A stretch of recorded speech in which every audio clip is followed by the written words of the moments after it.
Hello guys, welcome back to the channel. Today I will show you how to fix the age verification problem on X. So let's get started. First, open X and make sure you're signed in to the correct account.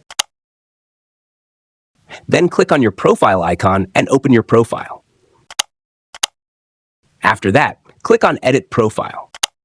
Now you'll see the birth date that's set on your X account. Tap on it, then click Remove Birth Date. When the confirmation pop-up appears, tap Remove. After that, add your correct date of birth and save the changes. If X asks you to verify your age, complete the official verification using the available option, such as a live selfie or a government-issued ID, depending on your region. If the verification still isn't working, update the X app to the latest version, disable any VPN, and restart the app. If the problem continues, wait a while and try again, or contact X support. That's it. This is how you can fix the age verification problem on X.